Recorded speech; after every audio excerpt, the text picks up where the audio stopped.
I'd like to demonstrate with my son Jesse is a little bit of the vocabulary involved with BAM arts. Simply, we have the center line of the body, which goes down and dictates the left or right side. The half line of the body dictates the legs and the top of the body, the chest. And then we have what are called quadrants. Left top, right top, left bottom, right bottom. Now, usually when a body gets hit, it's going to be moving in a certain way. And this is how we will follow up with strikes when we do things. If you get hit here, you're usually going to move in this direction. If you get hit, you're going to usually move in that direction. If you get lower, you'll move forward. If you get hit in the groin, you're going to move forward. So this is a big part of how to move effectively when strikes are coming at you and also when a knife is coming at you. One of the big things that's important is where to look. Don't ever look in an opponent's eyes. Now, if Jesse looks at me in my eyes and I go to hit him, he's going to have a tough time blocking me. Go ahead and try and block me, looking me in the eyes.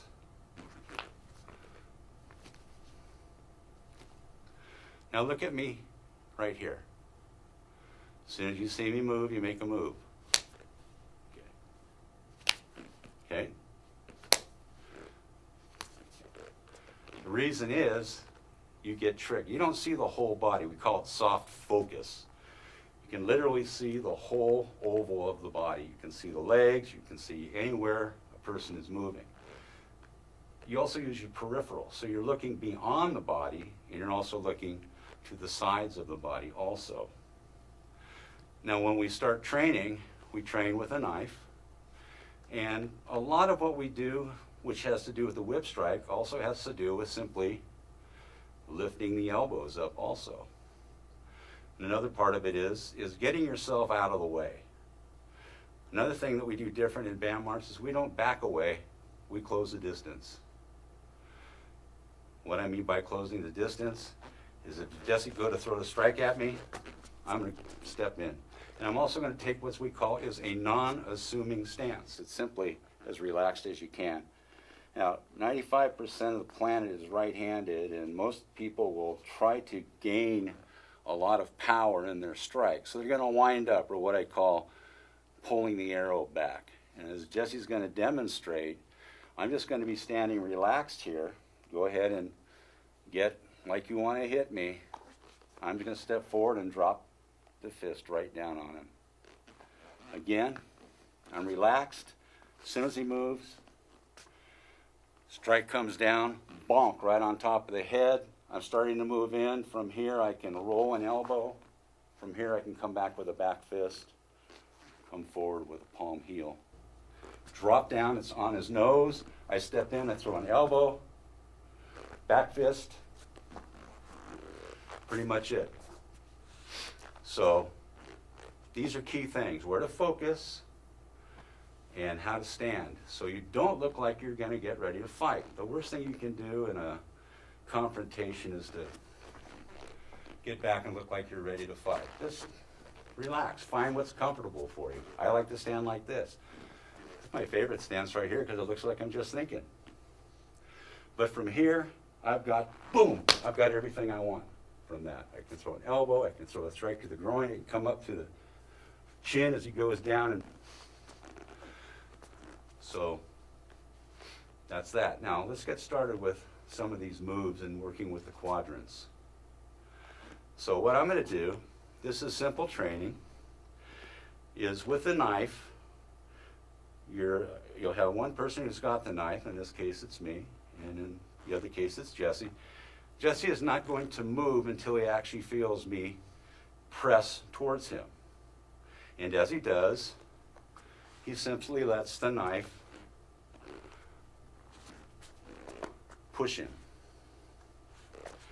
in whatever direction it goes.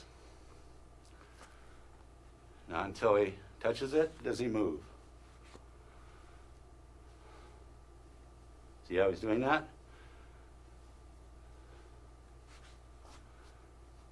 Now if I were to turn him around, Same sort of thing. As soon as he feels it pushing, he's going to move.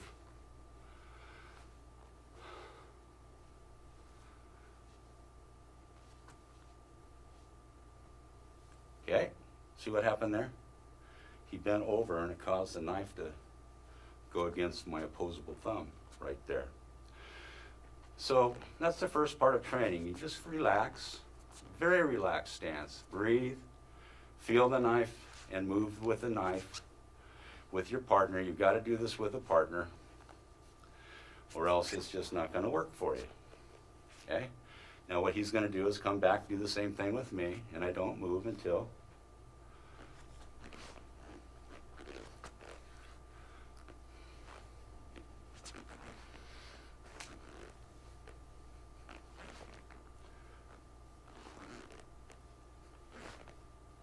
now notice how my shoulders are moving with this also. He puts it on my shoulders. Easy way, say if you are up against a wall, you can't move. The simplest thing to do is if you're up against a wall and he's pushing on this side, is move the opposite shoulder. Okay? So he's pushing against me, I'm just going to pull away from the wall. Now I'll actually get the knife to go directly past me. Okay, so that's the first part of the training through BAM Arts. Second part is to learn how to effectively take a knife out of someone's hands without using your hands. And this is how it works. What I'm going to do is I'm going to press in on Jesse. As soon as I press in, he's going to move away and he's going to step back in the opposite direction.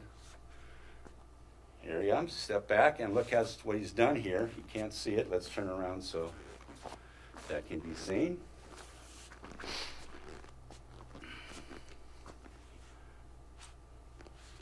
See what's happened there? Now I'm holding the knife. I'm going to push on him. He's going to step away, and he's going to come back. Look what's happened to my hand. It's turned into what we call standing jiu-jitsu in this American way. Here, here.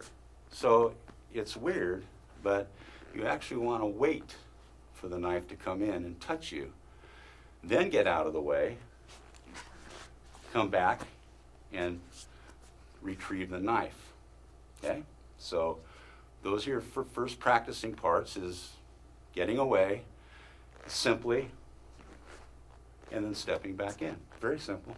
Move away. Step back in, move away, step back in. See what's just happened there? I'm going to move away, come back the other direction, and now if I press, move him out of the way without even touching him. I've moved out of the way. Here, see the flat of the knife? Coming back. Okay. Okay, I'm moving out of the way, coming back. There's the knife, right there. Okay, so you always start slow. The key to this is not doing it fast in the beginning. The key is moving as slow as you possibly can. That is how you learn. When we actually get into a fight, everybody says everything slows down.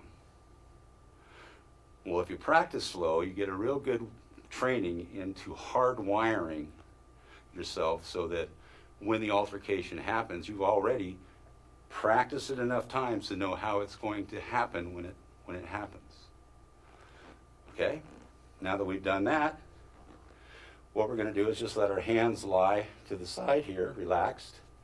As Jesse comes in, I'm going to move out of the way, bring my hand up, turn, bring my other hand in as I turn, and now the knife is in my hand. Again, he's coming in this way. Okay, I turn, hand comes up, turn with it. See how my hands turn this way? As I turn it, it slips right into the grip. You can all see that. Opposite direction. If I go this direction, come back, hand comes up. Now if I really want to make it work, I can grab his elbow push him up, and I have him in a unique jiu-jitsu hold. Same thing if it's lower, I turn, hand comes up. Now, the next move we do is practicing just feeling the knife as it comes. So what he's going to do is come up with the knife, and I'm just going to do two different types of things we have here in BAM Arts.